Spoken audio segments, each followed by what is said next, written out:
left hand connected to your heart center.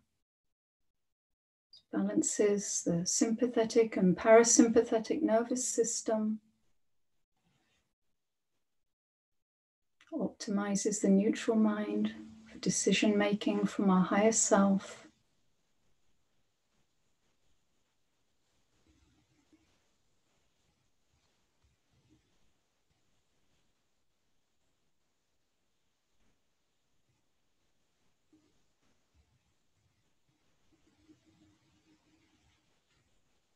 Keeping the eyes at a still point, ideally at the third eye, just between the eyebrows and a little higher into the forehead, accesses our point of intuition, inner guide of insight.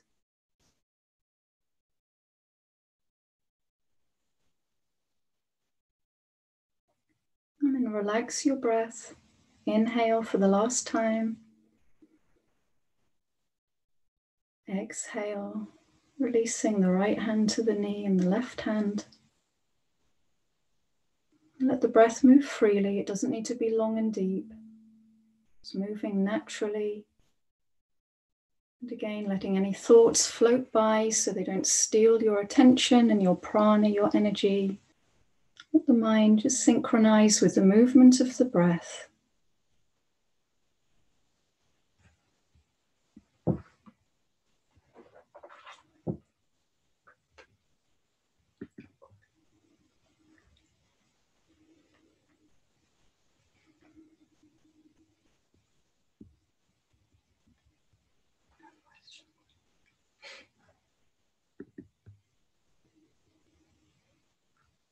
And then open your eyes when you're ready.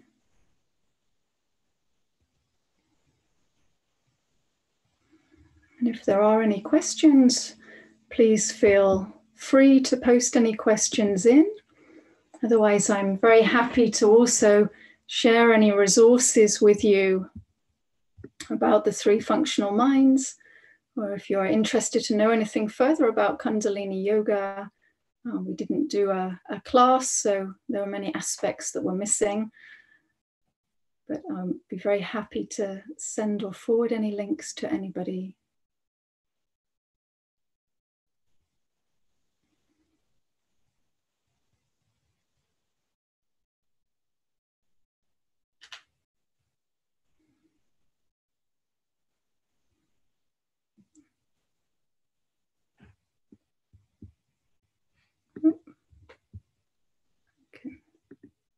Let's see a few comments coming in. Hi, Joanna. Waheguru, Satnam, Ardas, thank you very much.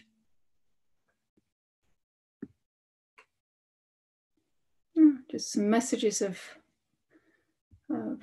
thanks. I hope some of that was useful. I appreciate it was just a tiny experience of the meditations, but hopefully you got a little bit of an idea of how each of them can be accessed very quickly. Actually, they're very efficient.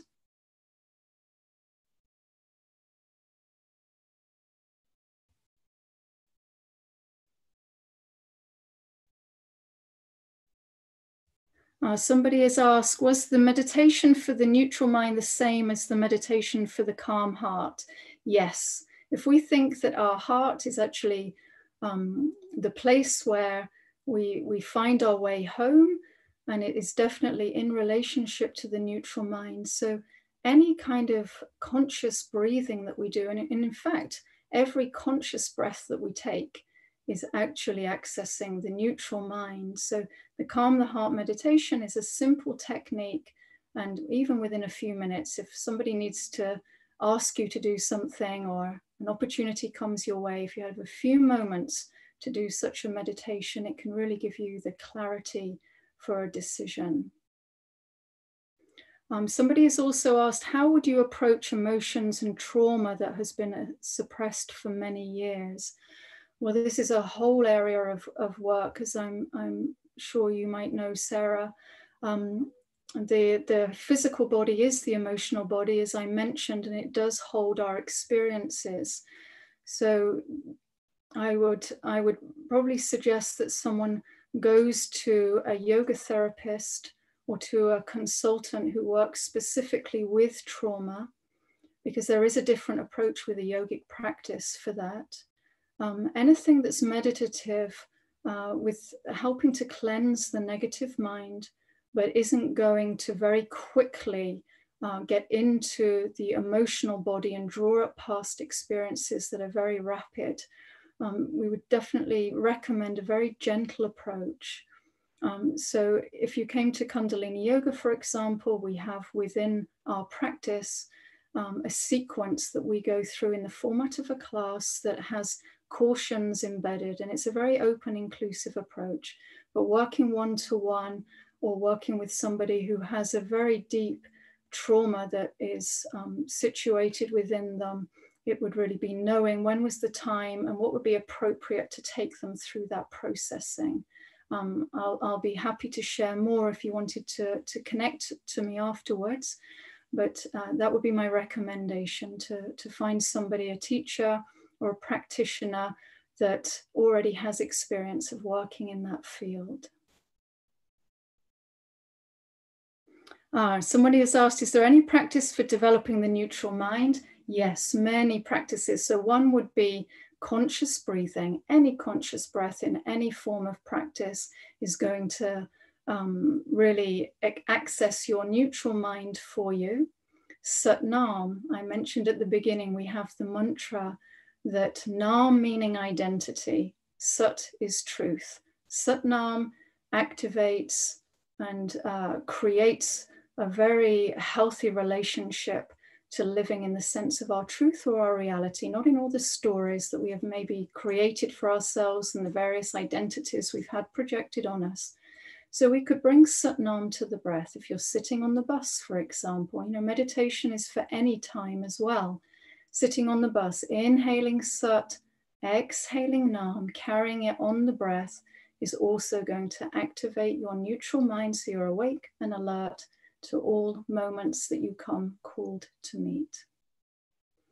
Now, I'm aware that we don't have much time left, so many more questions that have come in. Thank you very much for them. I would just like to show a few websites if I could. If you want to know anything more about Kundalini Yoga, the Kundalini Research Institute.org has an enormous amount of resources there. That's who I'm registered with as a teacher trainer, and Satbir Singh, a wonderful teacher who is also part of this initiative and has done an enormous amount of research. He's also part of the Kundalini Research Institute. I work with the Karam Kriya School, and I will make sure that a web link comes up onto the YouTube channel just with my blog and my talk, and my email will also be there. You can find me through that website, and I'm very happy for anybody to contact me for any links or resources or further questions that you have. And I'm sorry I haven't been able to answer all of the ones that came in, but thank you very much for joining, and I really hope you'll continue watching the videos on healthflix.online. And many thanks again to this wonderful initiative, and hopefully it will inspire many others so we can stay connected and keep living our lives through all the tools and techniques that connect us to our higher self and the joyfulness and playful, innocent nature of our soul, so our lives are fruitful. So thank you again for joining, and have a wonderful day, and wishing everybody well. Sat Nam. Angad, thank you very much for that. I think that if you were to hop over to the live stream on YouTube, you can probably take some questions there. Okay. That will probably work. There's a few comments that come through on YouTube. So if anybody's asked a question this morning and Angad hasn't had a chance to answer it, then perhaps connect on the YouTube stream. So thank you very much, Angad. I'm going to come off air now, and we'll be back in about 10 minutes with Marcus Sonson. Thank you. Wonderful. Thank you so much.